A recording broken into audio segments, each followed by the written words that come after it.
নমস্কাৰ মুহূৰ্তত দিবলৈছো এটা বিগ ব্ৰেকিং নিউজ অৱশেষত আহিছে কোনেও নিবিচৰা সেই দুখবৰ হাৰ্থব জুবিন গাৰ্গৰ দেখাবখান হৈছে এটা ব্ৰেকিং নিউজ অতিকৈ এটা ব্ৰেকিং নিউজে মুহূৰ্তত আহি পৰিছে অৱশেষত আহিছে সেই কোনেও নিবিচৰা দুখবৰটো হাৰ্থব জুবিন গাৰ্গৰ মৃত্যু হৈছে অতি সংকটজনক অৱস্থাত হাস্পতালত ভৰ্তি হৈ আছিল হাৰ্থব জুবিন গাৰ্গ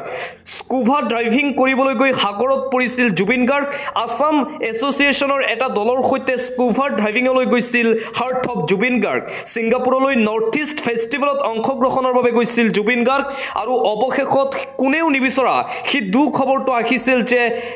হাৰ্থব জুবিন গাৰ্গৰ দেখাবখান হৈছে এটা ব্ৰেকিং নিউজে মুহূৰ্তত জনাই আছো ইয়াতকৈ ক'বলগীয়া আৰু একো নাই ভাষা নাই যে জুবিন গাৰ্গ আৰু আমাৰ মাজত নাই বিশ্বাস হ'বলৈ টান হৈছে জুবিন গাৰ্গৰ মৃত্যু হৈছে অৱশেষত আহিছে সেই দুখবৰটো কোনেও নিবিচৰা সেই দুখবৰটো আমি জনাই আছো যে হাৰ্থব জুবিন গাৰ্গৰ দেখাবখান হৈছে সিংগাপুৰত শেষ নিশ্বাস ত্যাগ কৰিছে হাৰ্থব জুবিন গাৰ্গে অতি সংকটজনক অৱস্থাত হাস্পতালত ভৰ্তি কৰোৱা হৈছিল যদিও আজিৰ দিনটোত মৃত্যুক আকোৱালি ল'লে জুবিন গাৰ্গ